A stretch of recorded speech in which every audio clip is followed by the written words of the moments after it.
Jewish students dance on 9/11. Yitzhak Rabin dying on the floor. Goyim slaves being sold like they are cattle. It's time we start the final battle.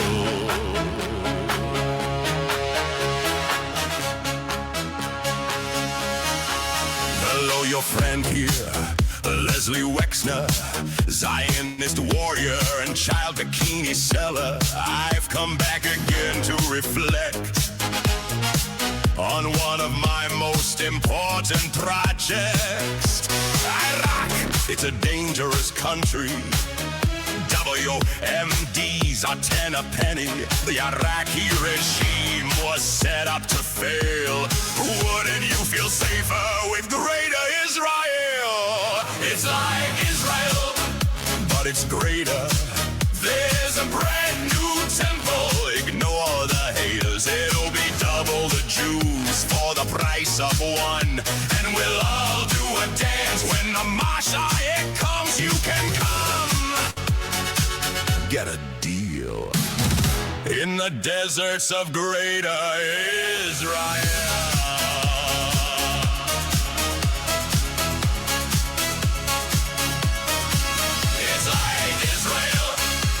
It's greater. There's a brand new temple. Ignore the haters. It'll be double the Jews for the price of one. And we'll all do a dance when the Mashiach comes. It's a fact. Iraq's a steal. Soon it could be greater Israel.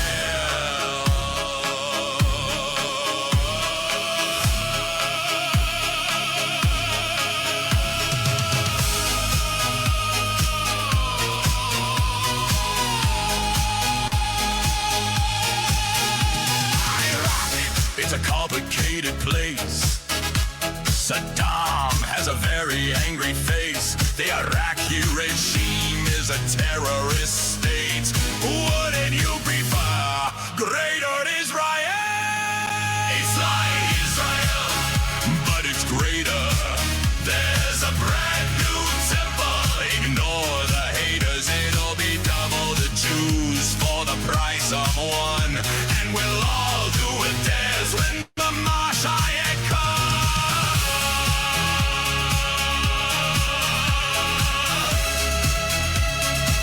It'll be double the Jews for the price of one.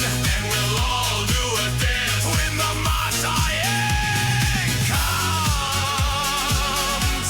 We'll all do a dance when the Mashiach.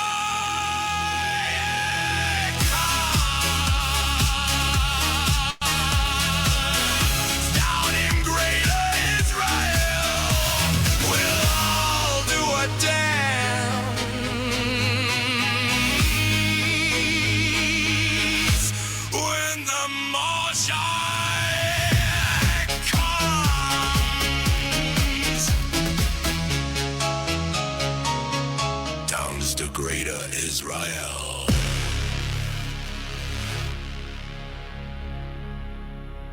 It is showtime. I can tell you it's showtime. I can tell you for sure it is now right here. It's showtime here with you, my friends. I know I've got a very small group of people who watch me and who are allowed to watch me, and I've been doing this for a very long time. This article in itself is a culmination of years, my friends, years of very hard research. I was Even though the Daily Mail this week said exclusive, they revealed about Countess Peretti. They claimed it was their exclusive. I've been reporting on this in detail for 7 years. I've been reporting hard. And I've been, ever since the beginning, censored, banned, intimidated, threatened, manipulated, made fun of, offered jobs, offered payoffs, offered all sorts, chased around Rome by the bloody Vatican, being spied on, and I've been pestered, and I've been threatened. Apparently, five legal injunctions. That's what they told Substack. That's what Michael Oakes, Nicole Junkermann's boy at NJF, told Substack. They've taken out 5 interim injunctions, which itself is just evidence of strategic litigation against public participation, which is what they love to do. They love it. She loves it. She's desperate. She was desperate to keep her name out of the limelight because it was going to happen eventually. I think she should have seen it coming. Hello, people who would join me. This is the first ever time I've decided to do a read-through live, and I decided to structure the way I release articles slightly different from now on. I find it really frustrating because you never know what day to put out an article, especially an article like this. You don't know what time. You don't know. There's all these ideas when you're supposed to do these things, all of these protocols, and I haven't got a clue about that. I'm not really, but I think what I'm going to do is do read-throughs, live read-throughs of the articles. Talk about the articles a bit, talk about the makeups the day before they go out. And you can go on to Substack already. If you become a paid subscriber on Substack or Patreon, you can already get access to them, but they'll come out on Newspaste and they'll be free to access for everybody. And links will be in the description for all of these articles. And these articles, if you look in the YouTube description now, if you're watching on YouTube, you'll see there's 10 links in there. The most links you can put in, of course, YouTube description. The one at the bottom is the links you can get all my stuff. If you want to support me, if you want to support my work, if you want to buy me a coffee, become a Patreon, if you want to find my far-flung websites, or you want to find music, or you want to find where I am on different platforms, there's a link tree there that allows you to do all of that. I've put in the 9 articles that relate to Nicole Junkermann, including the Vatican read-through about the being pursued in the Vatican. It's been a strange 7 years. I mean, it becomes esoteric after a certain amount of time, because when the Daily Mail claimed that they had the exclusive on this, it just kind of discounts my life. The fact that the mainstream media actually denies that you exist. This, we talk about like racist, fascists, anti-Semites and stuff, and how they're really horrible because they, somehow deny your right to exist. The mainstream denies my right to exist, has denied my right to exist for a long time. For the first time ever, a mainstream German newspaper will be putting out an article that includes me within it and some of my battles with Nicole Junkermann. That's 7 years battling hard, being censored, having so much strategic litigation against me. And she is a wealthy woman. This is one of the wealthiest women around. I mean, nearly every single one. This is, even though I think her people will still target me, even though that is out everywhere, they'll still go for me. They've got all the time in the world to do it. So they're going to do it. So this will probably be geo-blocked wherever. But for the first time, a mainstream newspaper is actually going to mention something. Otherwise, they don't accept my right to exist. My inconvenient truth means I'm like how we perceive the Jew-Nazi relationship of the past. I'm not allowed the right to exist. I'm not allowed. I'm not allowed to show you information. I'm not allowed to tell you about things that are going on. I'm not allowed to exist. In actual fact, they will say the news I reported 7 years ago and for over 7 years have continued to report, again, at detriment to my existence and my very life and my livelihood and everything. That work is the exclusive of the Daily Mail as of last week, because they deny my right to exist. This is where we are in the world. We're in this strange place. We're in 5th generation warfare. I know that for sure. I'm not sure if Junkermann realized that. For those who don't realize, I'm as well. I got a bit of a celebration this week. The past 2 weeks, I got to be celebrated. I'm in the Epstein files 15 times. 15 times is pretty good to be in the Epstein files, I think, and for relatively good reasons. It's the Department of Justice warning the solicitors I'm exposing Stanley Pottinger for being someone who run guns with Jeffrey Epstein during Iran-Contra. Stanley Pottinger is one of Epstein's victims' lawyers. He's dead now. Wonder if he is, But he ran guns with Jeffrey Epstein in Iran-Contra, shared an office with him, lived right across the road from him. 500 meters away, they bought their houses in the same year, 1990, 358 Alberta Way and 616 Island Drive. You can't make it up. You just can't make it up. The fit up is right in front of you. I can describe to you how the whole Epstein operation and how the fit up has happened. The positions of before and the positions of now. There's been a change. The people who were involved in the operation have been reallocated under different categories to suit those in power who are trying to cover up all of this. And they're covering up all of this because it is much worse than you think. It is much worse than you think. And I thought it was bad. I thought it was really bad. I thought the Epstein case was really bad. But I tell you, when I look at the evidence now, what's coming out, I think it's going to be so much worse than I ever imagined. And the truth that there is, in fact, a massive effort, a Zionist-led effort to control the world at a very, very minute level in the most easiest ways. They do the same thing every single time. Yeah, I've investigated a lot of these operations, and I've been around people who investigated a lot of these operations. Whitney Webb did a lot of work on, of course, Robert Maxwell. And the Promise software and things like this, which were meant to get in between software. I'm doing an article at the moment about telecom unit, how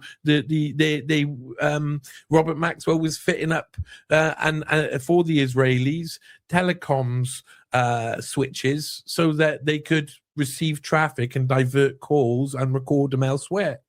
They like to get in between. Carbine 9/11, what I reported on with Nicole Junkermann originally, which Epstein, Thiel, and Ehud Barak were all funding. And it wasn't a small investment by Epstein. The Forbes said passive investment. He really had something like $1 million in there. That's quite a large investment. Carbine 9/11 gets between you and emergency services. It's all about getting between you and data. And this comes up in this article that we're going to talk about today, that we're going to have a conversation about today. And it's extraordinary. This is extraordinary. And I've made a note, hopefully in nearly all of the different platforms that this live video is going up to. I've made a note that there's someone in particular, and we'll get to it, there's someone in particular who really helped out with this. Really helped out. Quite a glorious thing, I have to say, because I had been asking things like this for a while. So I had been asking for quite a long time for people to help me. This 7 years of asking from August, when I released the second Junkermann article from August, I've asked people, can you help me find out who the senators are? This is one of the Instagram posts. Can you help me find out who the two senators are that Junkermann and Epstein were meeting in Leslie Wexner's Foxcoat house? Who are these guys? And I am going to put on my glasses now. I'm gonna come back at you here, and I'm gonna go to the article proper. This is extremely important time for me. I thank you for being here with me. I have to say, thank you for being here with me. This is a kind of wild for me. I hope I find StreamYard so clunky. Here we go. Look at this. This is beautiful. Finally, this has been an adventure for me. You know, you're on an adventure with me. I don't know everything in the world ever. I don't know everything. I don't know everything. I say that all the time. I ask people for help. I say, can you find help? And do you know what? People come back and they help me. It's amazing. The world is full of really bad people, you know, and it's full of really good people. It's full of injustice and it's full of justice. It's full of both these things. It's everything's in binary form all around us all of the time. We know it, and we know that the best places are always in between, somewhere which is shared. And I got to say, there's some people who have really helped out with these things over the years. But this is going back now. I mean, this article, August 2019, and here we are. I finally got there after lots of asking, lots of checking, and it was really AI's got to a point where you can find out certain information that kind of gives the game away. This is why we got things like the Epstein files releases coming out at the moment and other things like this, because to be perfectly honest, there's going to be loads of secrets that get exposed really easily with modern AI technology when it advances on, and they know it. So they can't say, oh, I didn't do it. It's going to be right in front of us. And so then they're going to have to, I mean, Epstein files is one thing. If AI did the Epstein files and it was done justly, we would be knowing 20 times more, and it would be wild. That's a worrying thought, because the people, why, again, they try and get in between technologies. And what are these people investing in? What is Junkermann investing in? What's Epstein investing in? What Echo Barak investing in? What's Peter Thiel investing in? What they investing in technologies to get between places, between the data, between the intelligence. It's the creation of the digital panopticon is only possible if you build it with data sources that are manageable. And you want to get, and that's one of the things that this article will teach us, is about manageability of data. I think, of data sources. They want to get in between the data. What do? If you want to know what the FBI, the CIA, or the NSA, if you want to know what they all know, what do? Think for yourself just for a second. I mean, you can. I am happy. I see some people. I'll go over to the crowd to see some. Lovely to see people. Listen, I'm really happy that you've all joined me. I just bought my glasses, so I couldn't see anything before. So I'm sorry if I've ignored you. I haven't meant to ignore you, but I also wanted to talk a little bit. And lovely to see you all here. Really, really happy. What like I say, we're a small gang. We're a small gang. Thanks, DCF Press. Thanks for there's always some nice comments. Johnny, like the intro music. Thank you. That's actually a sneak peek from the second volume of the Jeffrey Epstein podcast, the musical. You can go listen to the whole of the Jeffrey Epstein podcast, the musical, volume 1, already out on all platforms. And it is a fantastic way to understand the essence of the information, or the information itself, in another form. I can write 4 articles that take months, years to write, that are 7,500 words a piece or whatever, and it's hard going and all of that, but I can form that into one song in 3.5 minutes and people understand it straight away. So, I mean, that is such a power. It's a power. I'm like, I love music, and I actually, for that intro music then that I just used, if you've watched the Searching for Stanley series, which is about, of course, Stanley Pottinger, Epstein victim lawyer who knew Epstein and his rise. If you listen to that, that's actually the one from the Kent State Massacre. I've reformed the music, and I've tried to do that through that. It's supposed to be like that. Dark Commission, Joel Allen, lovely to see you all here. Anthony Jebb, Ellen, love you, love it. I love that everybody's here. And I'm sorry to hear that, Joel, as well. Oh man, yeah. Do actually ring me in the next few days. I've got something coming up soon which might be interesting. I've actually, just before we go into this article, I've got a few things. I don't want to get too distracted, but I do want to say that I got a few things coming up. I'm going to be going to I'm on the press of the trial of Bill Gates in what's being dubbed trial of Bill Gates in Amsterdam. Everybody knows I like to smoke. So, I mean, I should have fun with that. And I'm hopefully going to take all my podcasting equipment over and interview some people there and try some live podcast streaming. I got something else coming up, which is a sneaky deaky. It's really, really, really, really going to be like sexy coming up soon. Hopefully, if that thing the other thing works out, I'll be posting loads of videos up regularly, and it seems to be that thing is going ahead, but we'll see. I don't want to say too much about it. I got a fair few different things I'm involved in at the moment that I really want to, and I'm enjoying myself, but I've really got to go at Junkermann now. This is the time. She has been exposed for being exactly what I said, and she has attempted to ruin my life in loads of different ways. She has gone to the point where she's got legal teams to do as much as she can to delete me from online, and there's only so much of that you can forgive. So let's have a little look at this article. And I'm actually, I tell you what I am going to do. Let me just get onto the page so I can see it.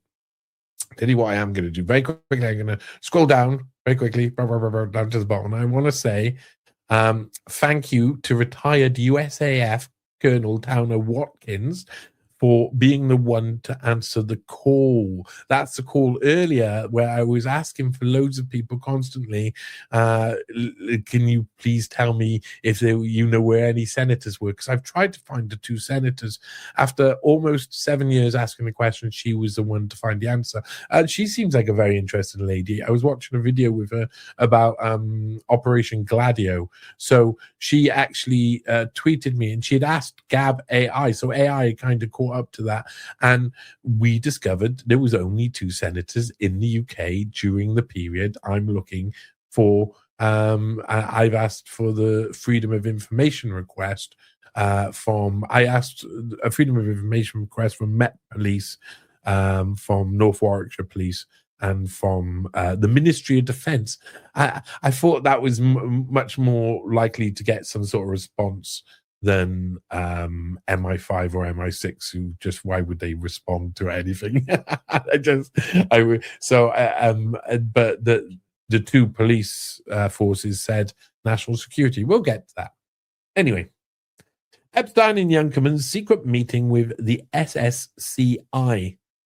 On the 1st of September 2002, Jeffrey Epstein and Nicole Junkermann met with the heads of the Senate Select Intelligence Committee at Leslie Wexner's UK hunting retreat. The reason? War in Iraq.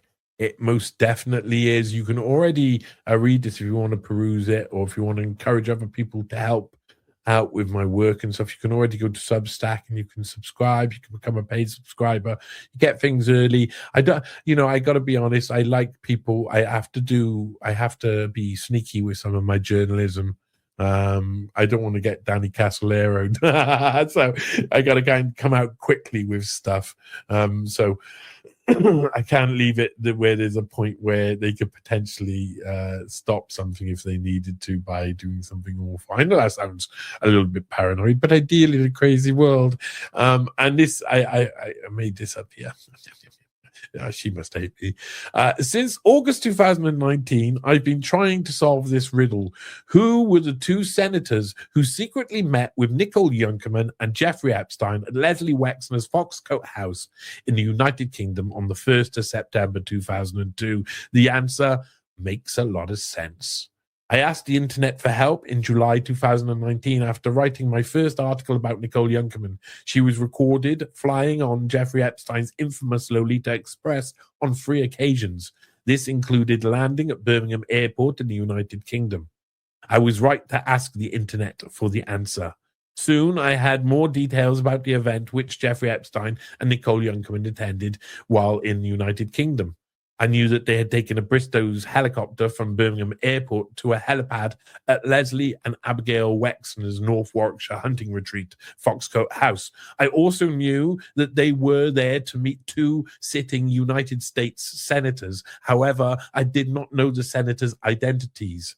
I was also aware of 2 major events involving the US Senate in the subsequent few months that could be of concern to Jeffrey Epstein. The National Amber Alert Network Act of 2002 was to be put forward by Hillary Clinton a few days later, and the vote to go to a war in Iraq was passed the following month on the 10th of October 2002.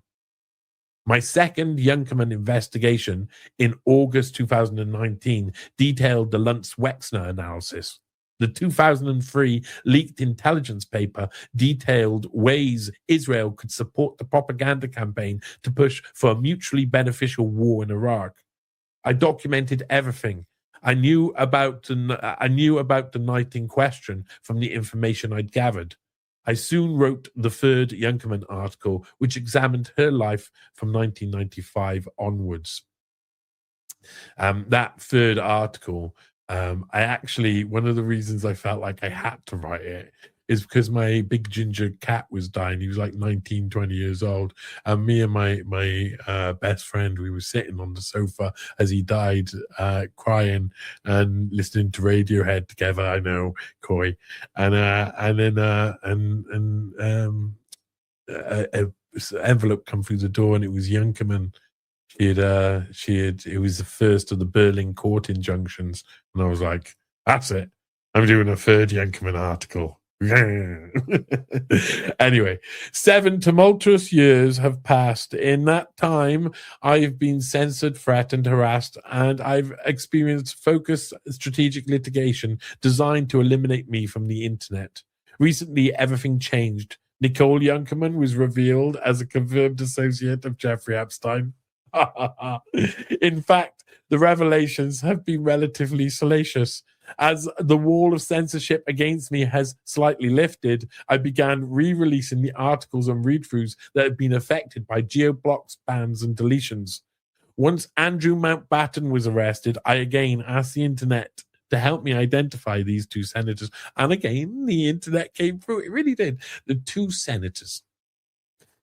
I knew that whichever senator was at Foxcote House on the 1st of September 2002, they would likely be significantly linked to the decision to go to war with Iraq.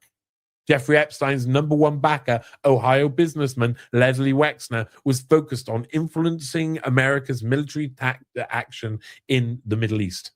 Between the 1st of September and the 8th of September 2002, 2 U.S. senators were in the United Kingdom. Senator Bob Graham, the longtime Florida senator who was then chairman of the Senate Select Committee on Intelligence, and Senator Richard Shelby, who was the vice chairman. The 2 senators are recorded as meeting representatives of MI5 and MI6, but there is no mention of them meeting Jeffrey Epstein or Nicole Junkermann. Of course, throughout these articles, you know, if you do want to catch up on the entire one, go right back to the start. That's right back to the start. That's the IDF link bongo infiltrating UK NHS, which caused me some hardship. The trip was a bipartisan effort, with Graham being a Democrat and Shelby being a Republican. During this trip, Graham and Shelby also met with the head of MI6, Sir Richard Dearlove, with the discussions focused on Iraq-related intelligence and post-9/11 oversight. Something I'll say quickly, that is really important to understand, with this story, is it's all about 9/11 in Iraq, 9/11 in Iraq, 9/11 in Iraq. We're right between that. We're right between the two places. They need to create. This is a time, this is a really important time. It's so obvious when you look back on it. You can see it. So manipulative, and the intelligence community during this time unleashed every single part, every single tentacle it had upon this effort. Okay. If this was an effort to influence Graham and Shelby to simply vote for the Iraq war, it didn't work. Although Shelby voted to go to war in Iraq, Graham voted against military action. Of 100 senators, 77 voted to go to war, while 23 voted nay. Given that the vote was not close, there appears to be no reason to lobby individual senators. However, there was more at play than just the Iraq war. In the same year as the meetings with Epstein, Junkermann, MI5, MI6, and the senators took place, Shelby was also investigated for leaking to media outlets classified, intercepted messages which related to pre-9/11 warnings. The federal investigators who looked into the allegations concluded Shelby was the likely source of the leaks, and the case was referred to the Senate Ethics Committee in 2004. No criminal charges were filed. Between 1997 and 2001, Shelby served as the chairman of the Senate Select Committee on Intelligence, overseeing intelligence agencies, including the CIA. There are a multitude of reasons why Israel lobby would want to influence the head of the Senate Select Committee on Intelligence during this period. Firstly, they were investigating 9/11, and as we can infer by the infamous and well-documented case of the dancing Israelis, it appeared that Israel had some form of prior knowledge of the September 11 attacks. During this period, the Senate Select Committee on Intelligence was not only scrutinizing intelligence on both 9/11 and Iraq, but was also being scrutinized. In October 1998, the Wye River Memorandum was signed. It was a key interim agreement in the Israeli-Palestinian peace process, which was mediated by President Bill Clinton. Israeli Prime Minister Benjamin Netanyahu and Palestinian Authority President Yasser Arafat agreed to implement aspects of the 1993 Oslo Accords, which included Israelis withdrawing troops from parts of the West Bank, Palestinian anti-terror security commitments, alongside other measures. Netanyahu also asked Clinton to include the release of the Israeli spy Jonathan Pollard to help sell the deal to hardline elements in his Israeli coalition. Some Israelis believed that the Wye River agreement granted too many concessions to the Palestinian Authority, and Shelby opposed tying Pollard's fate to the peace plan. It was claimed later that the chairman of the SSCI, Shelby, had access, or as chairman of the SSCI, Shelby had access to classified details of the Pollard case, and that helped him form his decision to oppose Pollard's release. Both Graham and Shelby were not only opposing policies which benefited Israel, but they also occupied crucial leadership roles with direct oversight of major intelligence agencies in the US. These were the exact men Israel needed to compromise, and to catch the biggest fish required the tastiest bait. On September 1st, 2002, Ilmington in North Warwickshire became the site of a highly significant compromise operation. There are not many times in history when such an occasion has been documented in such detail. We have two senators who hold the most important intelligence oversight roles in the United States, arriving at a mansion owned by Leslie and Abigail Wexner. There, they will meet Epstein, who is almost entirely funded by Wexner, and 2 very attractive women, including Nicole Junkermann. There are Secret Service personnel and British security present. The UK security services knew the senators were coming to the United Kingdom and would have been obliged to provide a security detail. I want to just talk about this. I'll take a little sip. I hope you don't mind me taking a little sip of tea. It is late at night over here. Oh, that English breakfast tea. Oh, I love it. I love it. Morning to night. I don't mind when I have it. I'll wake up in the middle of the night sometime, drink a bit of me tea. So I really want to make a point of this. Hey, this was a scoop. I felt it at the time. This is fine. You hear about all of these so-called compromise operations, yeah? And it's all like speculation. No one has, sometimes, okay, so you got one time in history that I can think of off the top of my head. You got JFK was in a hotel bed chamber with Mariella Novotny just after he had been elected president, before he was actually made president. And she was smuggled out of the country by the CIA and the FBI. And that looked like a shot across the bow to Kennedy, say, play ball. Mariella Novotny, she was one of Horace Dibbins' Pygmalion girls. They were intelligence linked. They invented the first man in the mask sex parties, etc. So they were interesting folks, very interesting folks to be hanging around. That is a time when you can see a compromise operation happen. And you can kind of get the otherwise it's just like she said, he said, she said stuff. But this is very much, when you look at this, you can see what this looks like. This looks like 2 older senators who have massive roles that allow them access to information from the NSA, the CIA, and the FBI. Imagine what I was saying. You don't want to necessarily influence every single agency, every single place in the world. That's going to cost loads of money, loads of time, loads of resources. If you can go up that funnel and get to the top where the information, all of the information joins, that's what these people do. They look for the pyramid. Isn't that strange? I think that's built into their ideology, is the idea of a pyramid. And of course, I am in finding this out, I knew that if 2 US senators are there is no doubt that they would have had to supply someone would have had to supply some form of support to them. They would not have been able to go there without informing, and they were going there for a week. So these 2 senators were actually going there for a week.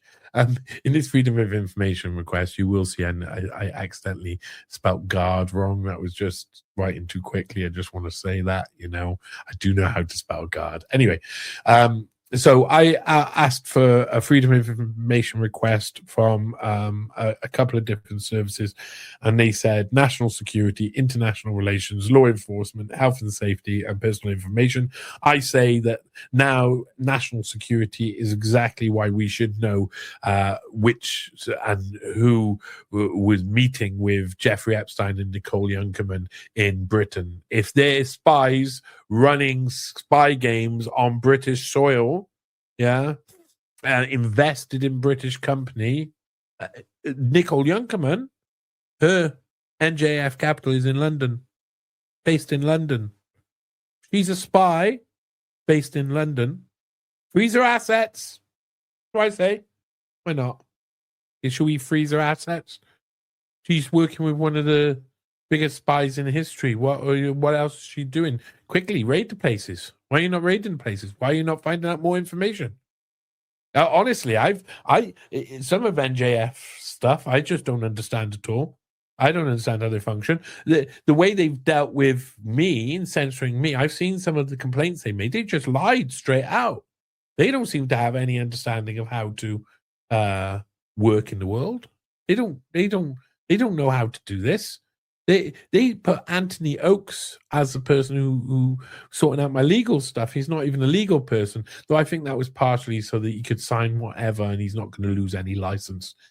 So in 2022, I made separate Freedom of Information requests to the Metropolitan Police, North Warwickshire Police, and the Ministry of Defence. The Met and North Warwickshire Police refused my request based on national security grounds, among other reasons. The Ministry of Defence denied they held any information about this meeting. Regardless of the official response in 2022, the situation has changed significantly since then. On the evening of Saturday, the 1st of September 2002, Jeffrey Epstein walked into the main building at Foxcote House with Nicole Junkermann on one arm and a beautiful brunette on the other. Most of us think that was probably Melanie Walker, just saying. My sources said they saw the main surveillance unit and claimed there were cameras in every room of the house. What we don't know is whether Senator Bob Graham or Senator Richard Shelby succumbed to temptation or how deeply involved they could have been with this network. So, again, you can watch the second one. This is really 2.2. So that's really 2.1 and this is 2.2 because this reveals what that's all about. People tend to view these kinds of spy games in relatively simplistic terms. Most people will assume that the actors involved in such an affair are either inert and play the role of the victim or are active and play the part of the manipulator. However, there is no black and white in the world of espionage. Always the Arab, never the Jew. This is something, did you know this? It would be very easy for us to conclude that Graham and Shelby were somewhat opposed to Israel on the face of their actions. It must be considered that Graham's vote against going to war in Iraq and Shelby's disgust at the release of Pollard were purposeful public sentiments opposing Israel. At the same time, they leaked official documents and held secret meetings with Israeli-linked intelligence lobbyists and interlocutors. On the 10th of September 2001, the NSA intercepted 2 Arabic language messages. The messages read, "The match begins tomorrow," or "The match is about to begin," and "Tomorrow is 0 hour." The communications, which could have been perceived as proof of an imminent threat, were not translated into English until the day after 9/11, and this was viewed as a potential lapse in real-time intelligence sharing between the CIA, FBI, and the NSA. On June 19th, 2002, the Senate Intelligence Committee held a closed-door meeting at which it was briefed on 2 Arabic language messages intercepted by the NSA. Directly after the briefing, Shelby allegedly disclosed this classified information verbally to Carl Cameron, the then Fox News chief political correspondent, during an interview. Shelby had publicly expressed frustration with failures in cooperation and the lack of cooperation between agencies such as the NSA and the CIA. Shelby adamantly denied leaking the information and stated that he and his staff fully cooperated with the investigators. The leak of this information prompted an immediate federal probe by the FBI and the Department of Justice, which began in mid-2002. The investigation focused on whether the disclosure violated the Espionage Act or any other national security statutes. A grand jury was impaneled, and the probe lasted over 2 years, involving interviews with journalists, committee staff, and intelligence officials. The grand jury found the messages were too vague and failed to reveal sources or methods. And by August 2004, federal investigators concluded that Shelby was almost certainly or the likely source of the leak. The DOJ decided not to pursue criminal charges and eventually referred the matter to Senate Select Committee on Ethics. For these guys, we are mates over here. On the face of it, this incident seems pretty insignificant and unlikely to undermine national security. However, Shelby's decision to leak this information could be viewed through a pro-Israeli lens.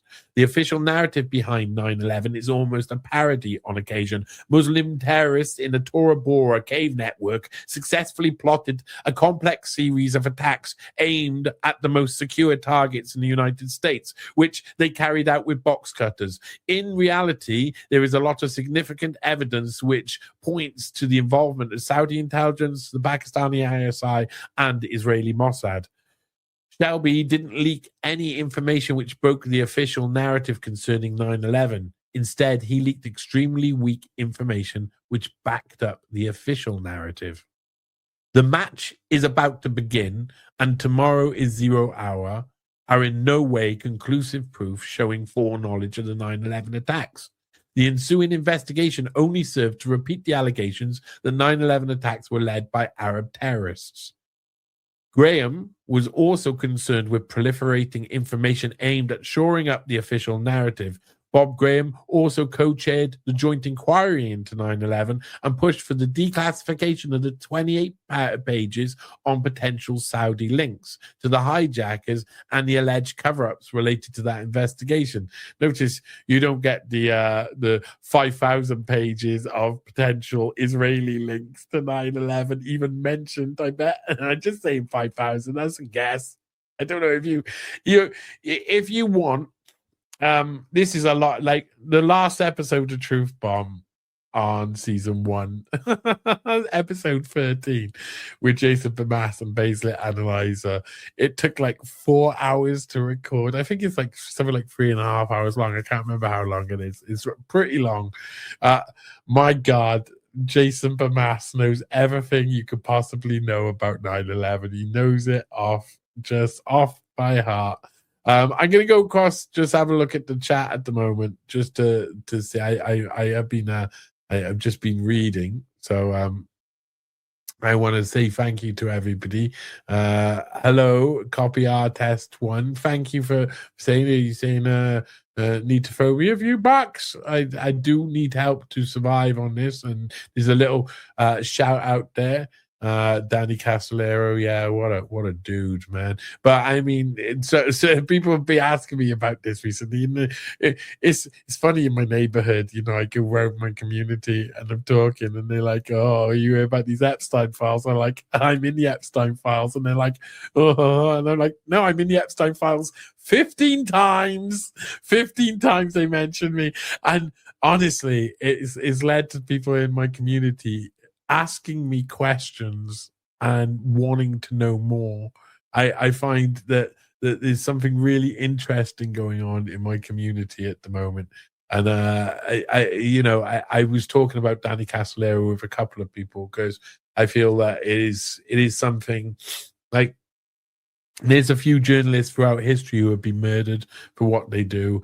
And I accepted this very early on, and don't cry for me, Argentina. If anything happens to me, it happens to me. I chose a path. I knew the way it was going. And it's a reckless path, to be perfectly honest. At times it's a bit silly, But I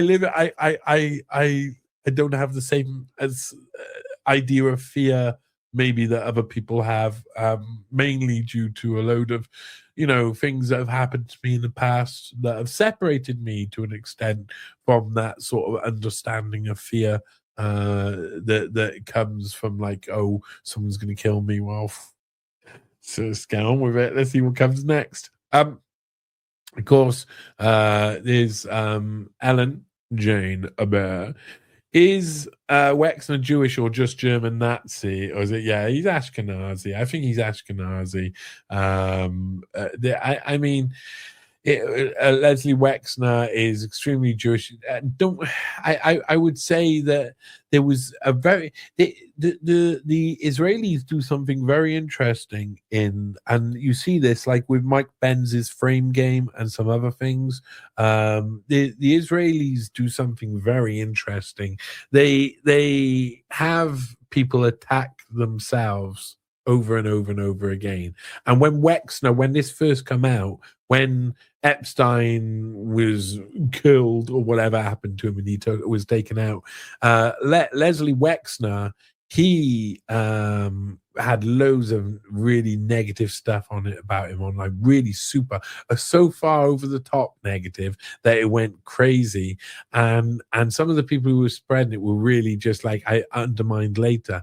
And I got a feeling it was a bit of a, even though he is also very crazy. I mean, it's really strange. I think at a personal level, he's been doing that for a long time, because when years ago, I went on a podcast years ago while we were researching for One Nation Under Blackmail with Whitney Webb. She showed me the book thing that's been going around, and it was trending that he's got a demon that tells him what to do and etc. And it's from an article in the past, and she came across that and she sent it to me, and she said, "Oh, don't say anything about it." And I ended up in a conversation with someone during a podcast, and I accidentally slipped up and said it, and I had to ask him, "Can you cut it out? Because otherwise, you know, it's Whitney's going to be doing an article about it later. I'm going to be in loads and loads of trouble. I had to tell her I said it by accident because it's so interesting, and it describes him in character. He looks like a little imp. He's a little naughty imp. Oh, Leslie Wexner, you know. I kind of use that in the Jeffrey Epstein, the podcast, the musical, podcast, the musical. I there's an impish quality within all of the tracks that I write about Leslie Wexner, and there will always be Leslie Wexner. The one that starts off this episode today, the Leslie Wexner track, because that's the third I've written so far. That one's much more. Then he gets down to business. You know, he gets down to business is much more serious. He's a salesman, not only in bikinis. So anyway, yeah, it is definitely Jewish. I commend the amount of bottle you have, mate. Never stop. You are lovely, Anthony Jeb. Thank you.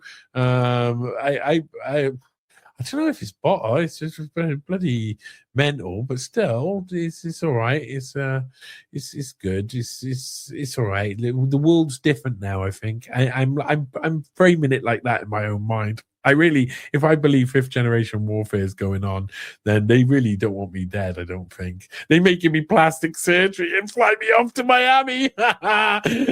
If Free Letter Agency said Free Letter Agency said Free Letter Agency said something, is it true? I know. You've got to realize that at some point you've got to realize that most of the evidence put out there are people who are attached. So that's it. You just got to accept it. I've seen it in my own life in every single aspect. I've had like multiple times. I had a year of someone coming in constantly to a cafe and sitting down next to me and befriending me, and I knew what was going on. He knew what was going on. We knew what was going on. He ended up offering me a job. You know, he's the one who offered me £5,000 a month. I could go work in a bank in London. I wouldn't have to do any work. He said I could just hang around in the cafe. Just don't do journalism anymore. That's it. That's the sale fee they see in my face. They're like, he'll probably sell himself out for £5,000 a month for like 3 or 4 months until we like garrot him in an alleyway. Woohoo! That sounds like a good life. There's mention there of Burmas is the bomb. He is good. You're very nice, but I'm just a presenter who's putting bombs together. That's all. If only Danny knew the octopus had a 9th testicle. Indeed, it gets right deep in there too. Oh man, unbelievable. It is true. It is true. And yes, Leslie slivers off the tongue. It's Leslie. JV Julian Dory mentioned Pottinger in his latest interview with Kiri completely ignored Pottinger and started talking about someone else weird. Yeah, there's a bit of that. There's going to be a load of people who are trying to steal all my work, really. Like Daily Mail, they come along and they'll be like, exclusive, look at all this Pottinger stuff. It's hard to do that because I've written a 6-part series already about him. I've done loads of read-throughs and everything. It's hard to, like, you know, that's why I got to do so much work. It seems your curiosity is what drives you. 100%, man. 100% is why not be curious as well. And it's Intel has a ton of money to buy off everyone. It does. It's I think though that what you got to do is you got to think about it like this. They'll come at you in loads of different ways because they know that not everybody is for sale at the same price. They'll look for a way in. Now, it's hard for me. What I want in life, what I really crave in life, really, is a smoke and a cup of tea. That's basically it. So it's hard. I also like chocolate and banoffee pie. I admit it. But it's hard to really get below that. I could go days where I just eat toast or whatever. I like, I've had hard days in the past. I don't mind. I'm from South Wales. We learned to live with it. When we were younger, life was hard.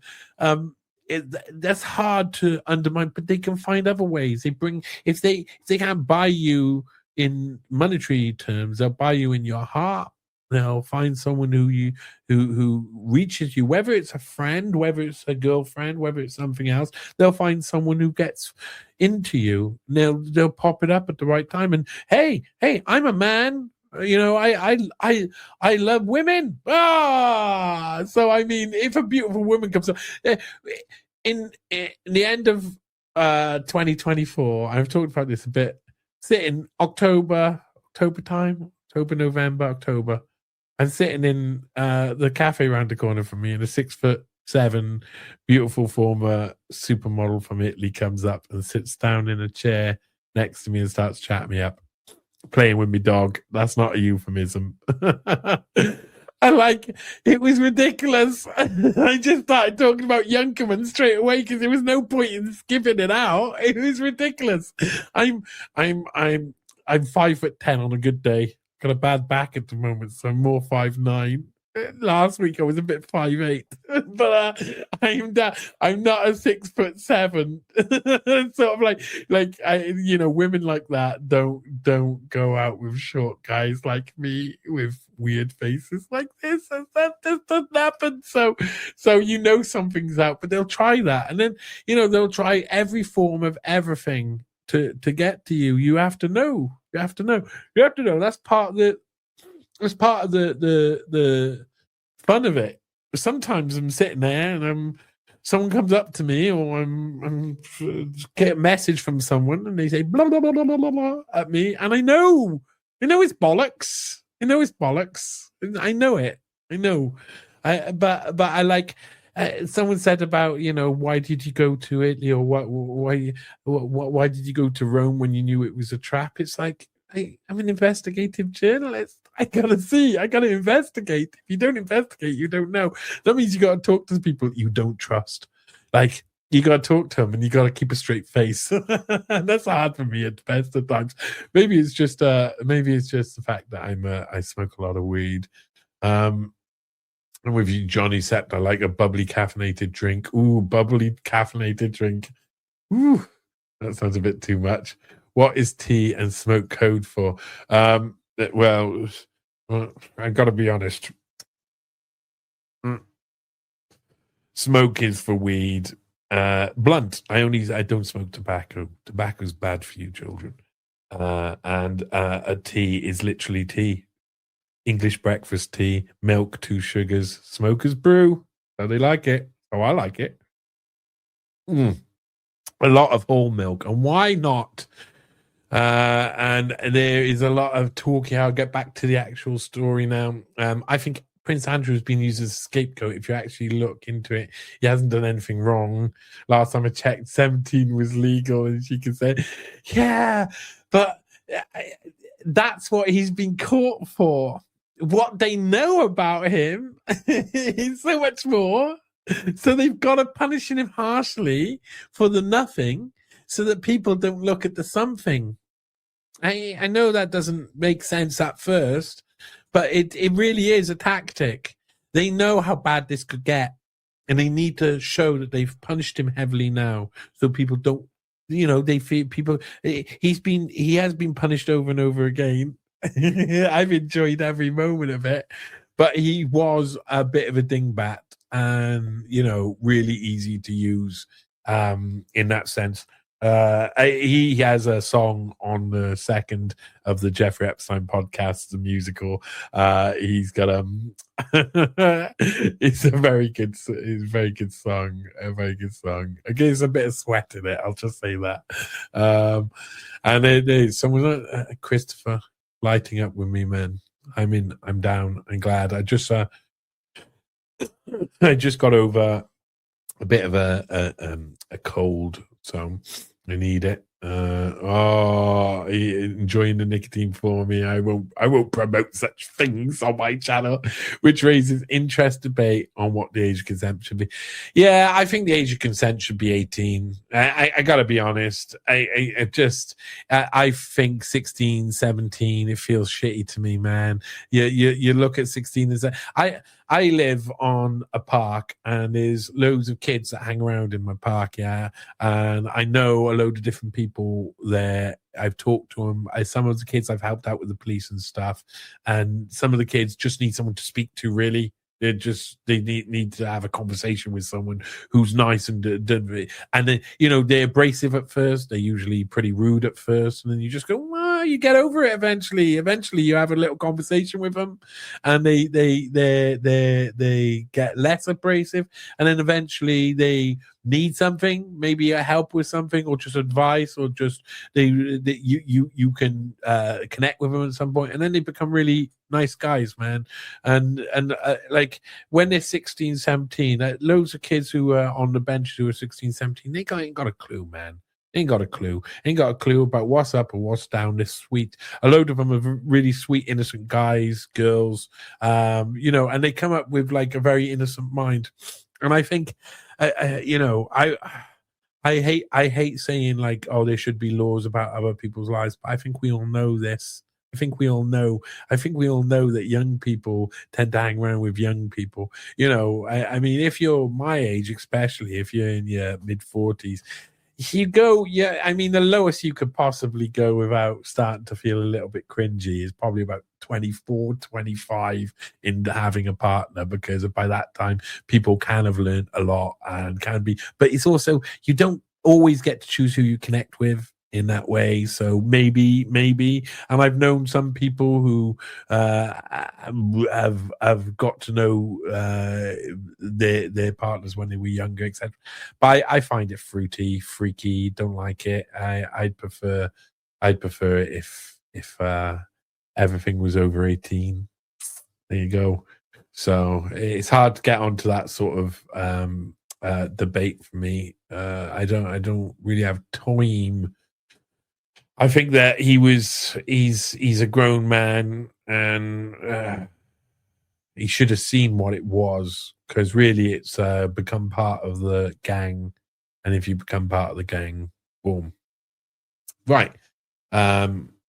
So push for declassification of things. So around here, the meeting at Foxcoat House shows that while the chairman and co-chairman of the Senate Select Committee on Intelligence were busy leaking information supporting the official narrative into the public arena, they were also meeting in secret with people who were lobbying for Israel's interests. Not only were they meeting intelligence representatives of MI5 and MI6, but they were also meeting Jeffrey Epstein, a known intelligence asset with links to the CIA and the Mossad and various other national intelligence agencies.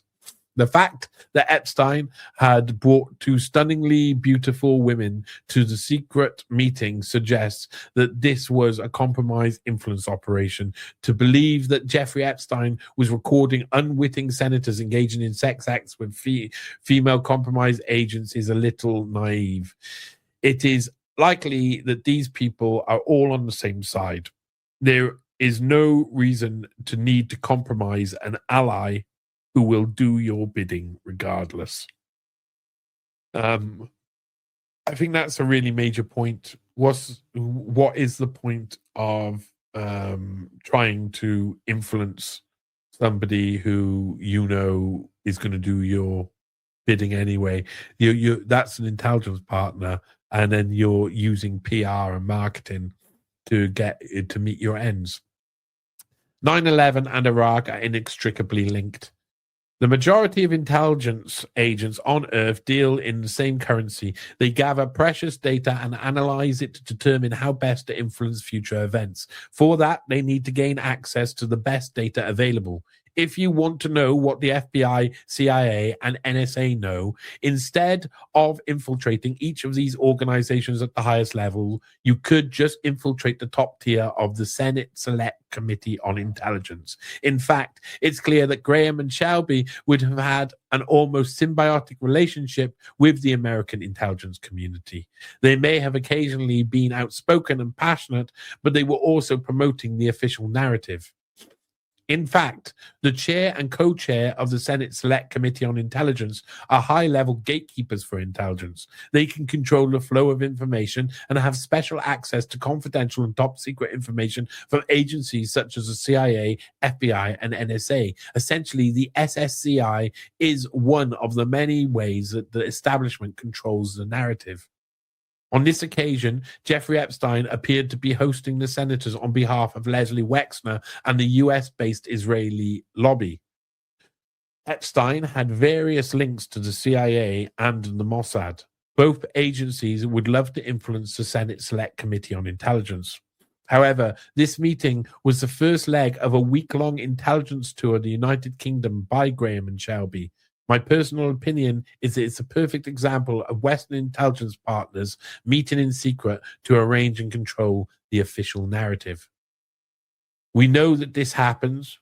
We all experience the context and consequences of these meetings. The Western intelligence community formed an official narrative concerning 9/11, which allowed them to manipulate the public to accept military action in Iraq. Within 6 months of this meeting, the multinational operation was launched to provide false information to the public about Iraq's weapon of mass destruction program. On the 3rd of February 2003, Tony Blair and Alistair Campbell became veritable war criminals with the release of the so-called Dodgy Dossier. On the 5th of February 2003, United States Senator as Secretary of State Colin Powell delivered his infamous presentation to the United Nations Security Council.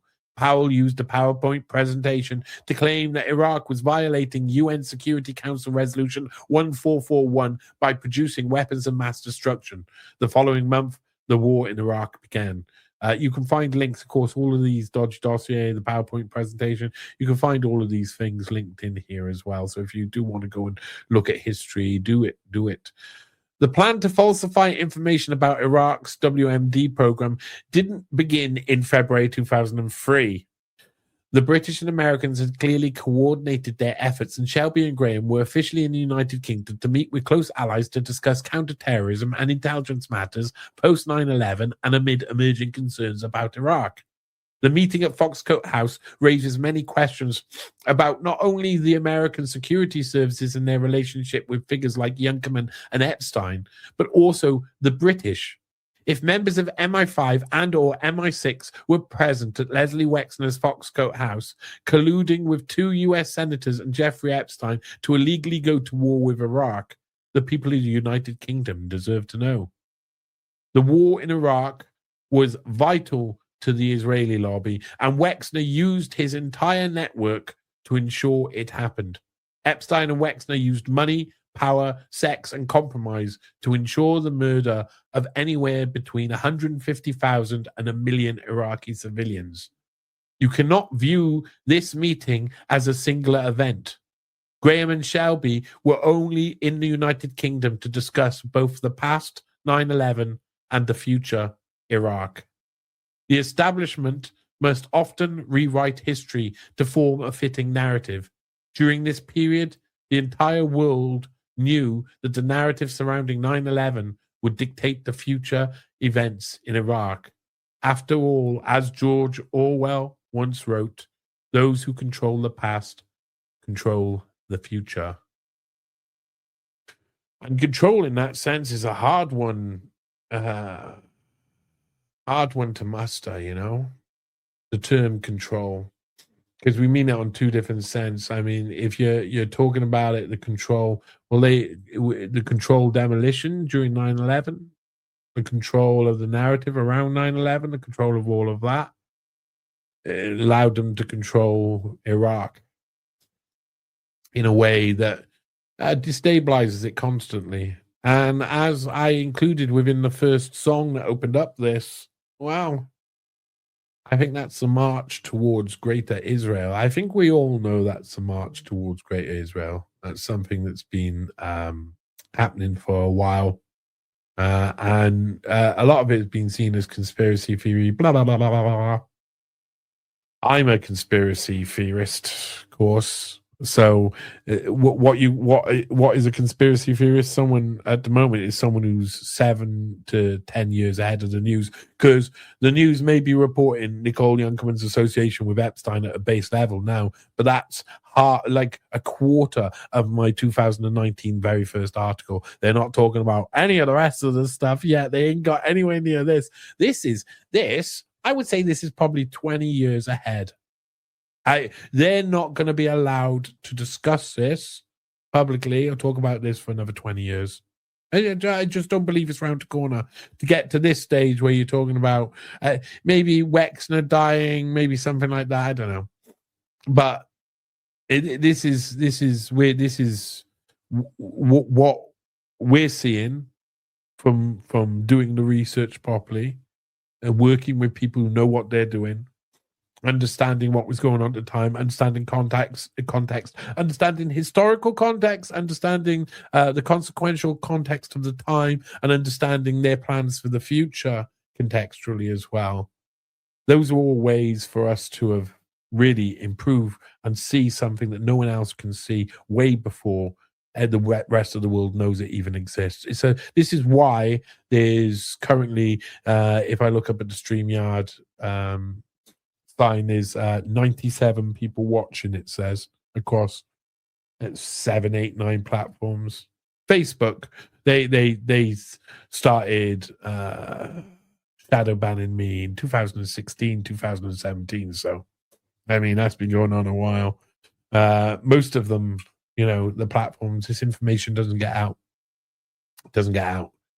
Hard times, and it's really important information. Really important information. And I have to say that, again, like in the first case, I put out a load of different messages saying I wish people could tell me about who the 2 senators were, and eventually the right time come, and it was an account on X you should follow at Colonel Towner Watkins.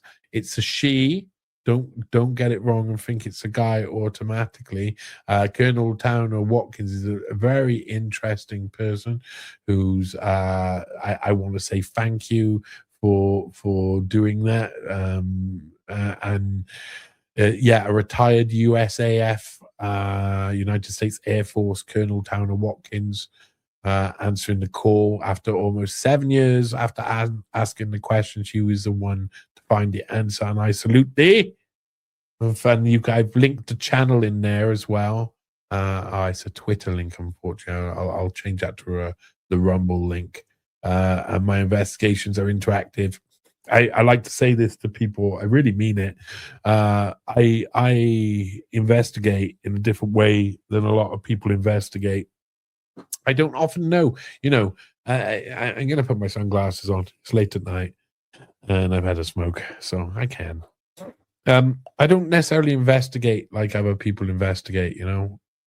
These articles, these Junkermann articles that you see down the side of the screen, I don't know many people who would have written many of these and then get involved with fighting these people directly and then document that. It is something where I realize that I'm doing something that's a little bit different than most people, a little bit different. I know that I appreciate that there's a reason why people don't do this, because it's hard to make a living out of it. It's hard to get people to support you because they don't see you. It's hard to get life going on because everybody's got a life. I've got a life. I want to be able to do the things I need to do over the next few years. But the reason why it's hidden is because this is the truth. We're getting down to the nitty gritty, getting down right down to the. If you put all the context together, you start to understand why this situation has turned the way it is, and why we're at the stage we are in the world. It's a really sad stage as well, because I think people are they're ready now. They're ready to have their mind opened up a little bit. They're ready to accept that the world isn't how they've been told it was been the whole time. They've worked out that the BBC are lying, that CNN are a bunch of bastards. They worked out that Fox is lying, and all the rest of the news channels, and everybody lies all the time. And it doesn't really matter anymore. No one's held accountable. No one has to worry. They know that loads of children go missing. The majority of people just turn the other way. They turn away. They try not to think about it. Try not to get involved. Don't. It's comfortable to carry the coat of conspiracy round. That you can throw it on and call people conspiracist here and there to protect yourself. But it only lasts for so long, and times are changing. So sad, because I think things are getting dark now, because a lot of people, it's that feeling, that energy is a lot of people working out all at the same time that they've been duped for a long time, and that the world isn't what they think it is. And there are all of these people who they've been voting and supporting for ages have just been a distraction. And what it can be as well is that it's like, there's so many people involved. It's a distraction to us constantly, to how out of control everything is and how out of control we are. And the people who have got the most control, we worry about the most, because we see what they're doing. And once you get control, the reason why we don't want control is because control comes with responsibility and accountability. So it's an uncomfortable thing for us here, observing it. We know the reason why they grasp control so readily, reason why all of these tech pioneers take control of our society, is that they know how it's going to come. They know how it's going to become. They know how it's going to do, but they've got the motivation to do it, and they get up and do it, and then they get control, and they have a vision. And a lot of us over on the other side, we don't need a vision. We wait for other people to do things for us. Humans, we wait for other people to do things for us, and so often. And I think one thing that I've realized over the years is if we see the worst people in the world are running society, if we see that the most horrible people are in control, and we need to have an alternative. We need to have an alternative to a compromise operation in Foxcoat House in 2002 to manipulate two senators to go to a support or at least provide intelligence, or to interference in intelligence, cover intelligence, front intelligence, to manipulate intelligence, so that there is just a rhetoric about Arabs and not about any of the other people who were involved. We know, not just one or two, we know there was loads of people involved in 9/11. We know it. We're all aware. These guys' jobs, what I think it looks like they were to do, was to keep the focus on Arabic terrorists. That's it. 28-page release of the Arab terrorists, and the anti sort of like not wanting to help Israel, the Jonathan Pollard stuff and things, and then the whole leak of information that was about the just boosted up this idea that these two really mundane intercepted messages that were in Arabic language were somehow to do with 9/11, when it doesn't even seem like they were just so mundane, so benign. So I think there's obviously it's something significant. I mean, you can see that if they're going to act as though they're anti-Israeli and support an Arabic narrative at the same time, that distances themselves from looking like they would do the thing that they're doing. You know, that's how it's meant to be. It's meant to be you're not supposed to notice you're being tricked. Trickster has to do something special to misalign you with the truth, misalign your vision of how reality is. And for that, they need to look like one thing. So they need to look like they're fighting for the truth about how the Arabs did 9/11. While at the same time, behind the scenes, they're meeting with Jewish lobbies and lobbyists like Jeffrey Epstein and Wexner at Wexner's property. Wexner wasn't there, but they're meeting with these people behind closed doors, and we're not seeing any of that information. And that's paid by the American people. That manipulation is paid by the American people. Really interesting. Put my glasses back on for this last bit. I just want to say thank you all for coming along. I'm still got a little bit of a cold at the moment. Lovely to see you all having a conversation. Ooh, that conversation's been going on for a bit. I gotta go up a little bit. Dark Commission, he says he'll be 60 in 16-day time. A woman of 45 would be like cradle snatching to him. Well, it's true, but come on. I mean, if you're going to get one of those young mid-40s, that's like me. I'm mid-40s. As the Epstein files, one of the lines in the Epstein files is Johnny Vedmore, Whitney Webb's. What does it say? Cute British baby daddy. That's my. that's good. That's good. Listen, I'm a youngster at that age. If I dress up like a lady, would you be interested? I don't think so. Anyway, happy birthday tomorrow, Ellen. Happy birthday. Happy birthday. Also live with Meter and No Measure, B6 and 1679. Happy birthday. That's mental. Somebody checked Tony's hard drive. Agreed. Good vid. Thank you very much, Gigi Lynn. Oh, it's honestly just got over a cold. It's so still so rubbish.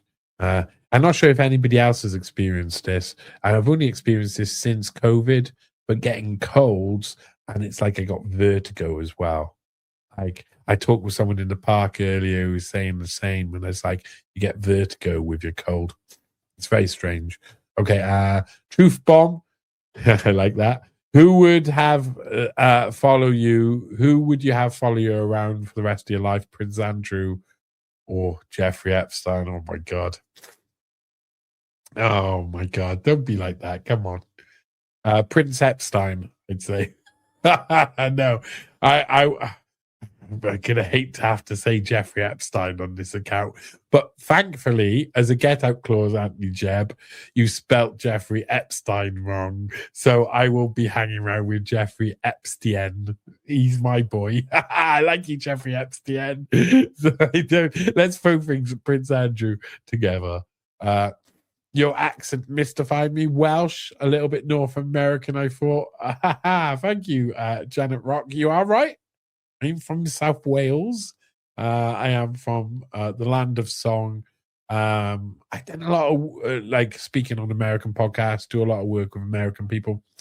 Lived in a little bit in France, a little bit in South America. I've always had a bit of a weird one. I'm missing a few teeth in the back of my mouth. Maybe that makes me sound like a weirdo, hence American. For all my American friends out there, just say that. Yeah, speak weird. And happy birthday again. Yeah. What's your opinion on beef jerky being used as a code word in the files? I'm not sure. I've not heard too much about beef jerky yet. The thing is about the Epstein files is that there's so much there, and a load of it that I know about isn't there. So where's all the events that surround the meetings that were set up for this? You see, when you know what's been going on and you look, you're like, oh, there's large parts that are missing. Just, obscured. super redacted, hyper redacted, not yet released. I'm sure by the end of it, I should have another 15 or 20 mentions in the Epstein files. I'm hoping for that. I'm hoping for another at least 15. If I can get up to 30 mentions, that'll make me notorious. No, I'm only playing. I don't want to be mentioned that. 15 is enough for me. The question, if money is actually a thing with these people, I don't think it is. I think they got so much stuff they don't have to worry. Money's a weird thing. Once you've got enough money in your bank account that you survive, your mindset changes. And once you got a load of money, I'm sure your mindset changes again. And it just keeps changing because you then naturally feel like taking a bath of dark chocolate is fine. Same. I think these types don't care about money. Yeah, completely. It was all for Israel. Well, this meeting definitely was all for Israel. I think Israel, the creation of Israel itself, is for America. So I think Israel, and I've stated this a lot, and I'll say it again, Israel is the 51st state. It's just inextricably linked. It is part of America, and we see it as different. But it's like if Florida was in the middle of the place and they had enemies all around it and stuff, it'd be the same thing. That's what they've done. They made it because it's a strategic military center for world control. Domination and control has to come from a place where you can reach every single continent. And as an appendage of America, it suits America, so this symbiotic relationship exists. So it's actually all for America. If America didn't support Israel, Israel wouldn't exist straight away. So it's all for America. That's where you have to be like, right, Israel is just about them using that dynamic to make sure that they've got presence in the Middle East. And so it becomes an important relationship for both sides, symbiotic. I was alive during the public during that, and the public didn't think it made any sense. At least most of the public. Well, you're old. And there is a lot of love for you, bro. I love you all. I love you guys. Really, all times everybody's telling the time over there. All of the people saying thank you. And Joel, love you, man. It's what they're spraying our skies with, making everybody. I'm not. It was a misty day yesterday, and I was like, this ain't rain. This doesn't feel like any. Like it's so weird how it. For the people who've looked into my work, you'll know Porton Down's Ideological Cloud, or you'll know about my writings on the Welcome 5, or you'll know I've gone back into history of pandemics and the like, and my work on the Farrar family. There's an agenda going on. It's to hurt us. It's been going on for ages. Of course, they're going to spray us in every single way. They're going to fire bullets into our heads and tell us it's not happening. That's it. That's the analogy to use. They're going to keep killing us, whichever multiple sides, death by 1,000 cuts, and tell us, no, that's not a cut. You're an idiot. Imagine the files that don't have multi-million-dollar global advertising campaigns. Yes, indeed. Okay, you got a question here. How much longer will Israel control U.S. politics? Again, like I say, the symbiotic relationship, as long as US need Israel, then Israel will have everything that it needs. As simple as it is. But the majority of Americans are screwed. Yeah, the majority of us are probably screwed. We got eugenicists who are sorting out the world. It's all a show. There's no organic nations anymore. Too true. It's become just one big globalist gray blob. And Joe Allen leaves it on the words we know so well: depopulation, which of course is something that we all know is part of the agenda, is definitely part of the agenda. Right, gang, I gotta say, you have been awesome. I am going to leave you with, of course, one of the songs from hey there, how are you? from the Jeffrey Epstein podcast, the musical. If you want to support me, you can support me in many different ways, and there is many different ways to support me. You can buy me a coffee, you can support me on Ko-Fi, you can become a paid subscriber on Substack or Patreon. Those are really useful. Substack's a really useful sort of method there.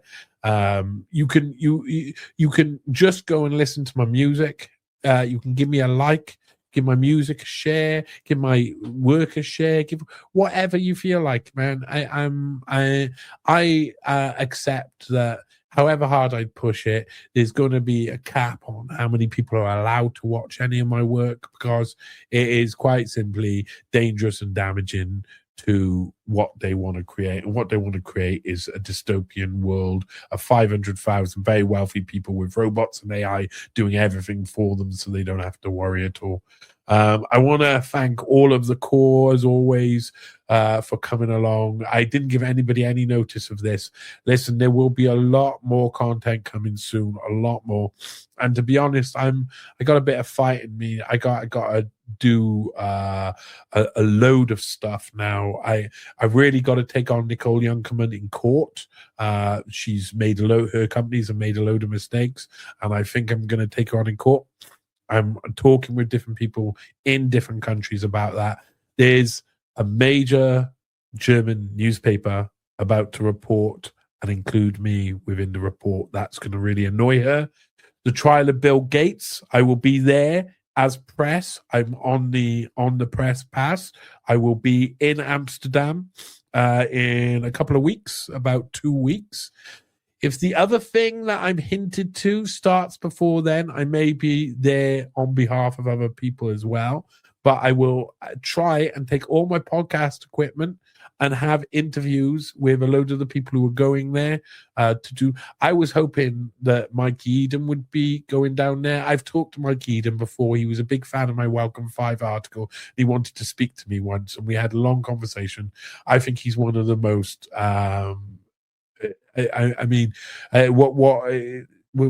Happy Hellish Death Racer says seemed like a cool level-headed show. I like level-headed, I like the fact when people are level-headed, and Mike Eden is a level-headed person, so I like that there's some interesting stuff there that's going on, and there's actual action. So I'll be out in Amsterdam for that.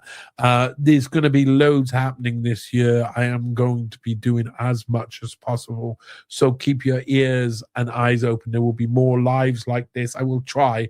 I mean, it's really hard. The type of work I do is really time intensive. A lot of writing, to write an article like this, to research an article like this is 7 years. But I do love the fact that people are willing to help. I'm going to take a couple of questions. What is this Reed Geraldford and its sailors protest? I don't know about this yet. I'd like to know about this. Not wanting to die for Israel, and need any help with Jack Ripper work JV? Maybe.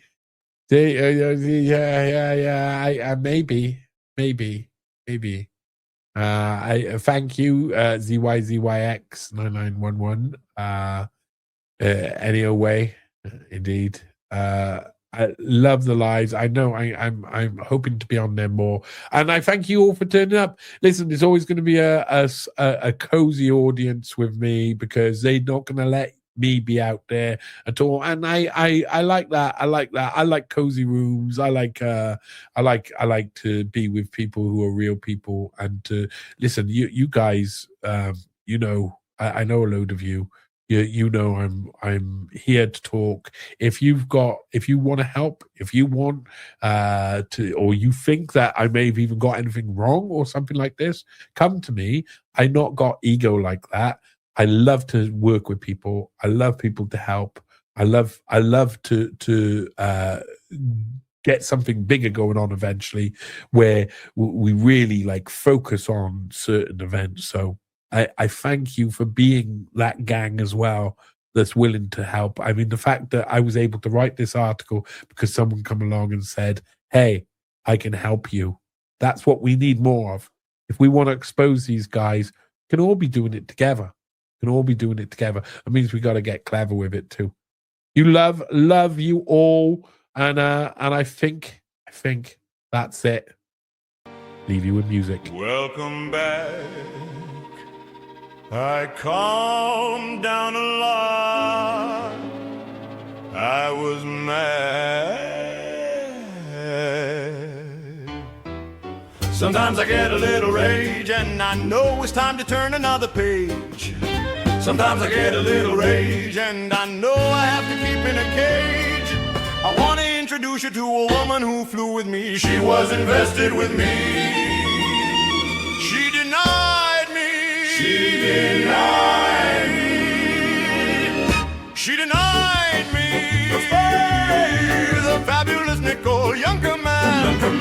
The woman with 1,000 faces. The glamorous Mrs. Junkermann. A lady of airs and graces. She may be German with her business in Britain, but she's an Italian countess too. She may be German, educated in Monaco, but she's down with the Mossad too. She's down with the Mossad, in business with the Mossad. Mossad, Mossad, Mossad, Mossad. Though she lies all the time. Mossad, Mossad, Mossad. Though she lies all the time. Mossad, Mossad, Mossad. Here she is, an elusive 8-foot creature. She is a technocratic creature. Nicole Junkermann, Nicole Junkermann, the one and only Junkermann. She's down with the Mossad, in business with the Mossad. Mossad, Mossad, Mossad, Mossad. Oh, she lies all the time. Mossad, Mossad, the Mossad, in business with the Mossad. Mossad, Mossad, Mossad, Mossad, and she spies all the time. The fabulous Nicole Junkermann, the woman with 1,000 faces, the glamorous Mrs. Junkermann, the lady of airs and graces. She's down with the Mossad, in business with the Mossad. Mossad, Mossad, Mossad, Mossad. Oh, the Mossad, in business with the Mossad. Mossad, Mossad.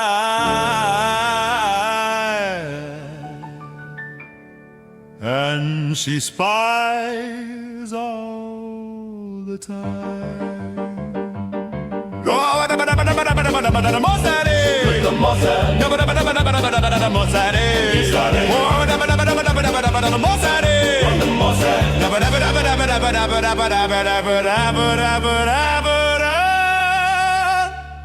The fabulous Nicole Junkermann. Mossad man. Hello, Jeffrey, thank you for your help. The Mossad and I were very, very proud of the way you never let us down. And you always come around.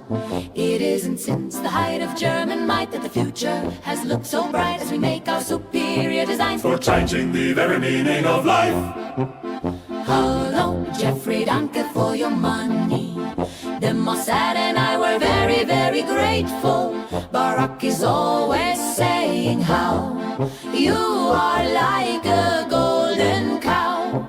It isn't since the height of Aryan dominance that our position looks so prominent as we make our superior designs For changing the very meaning of life.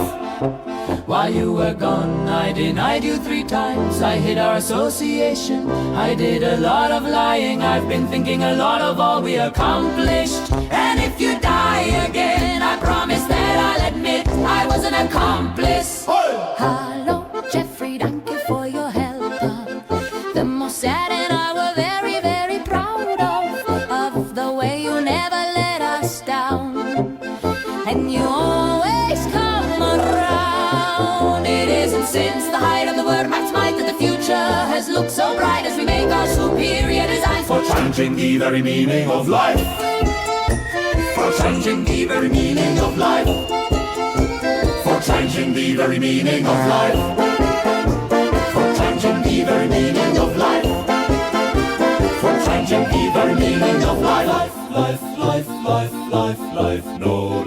life, life,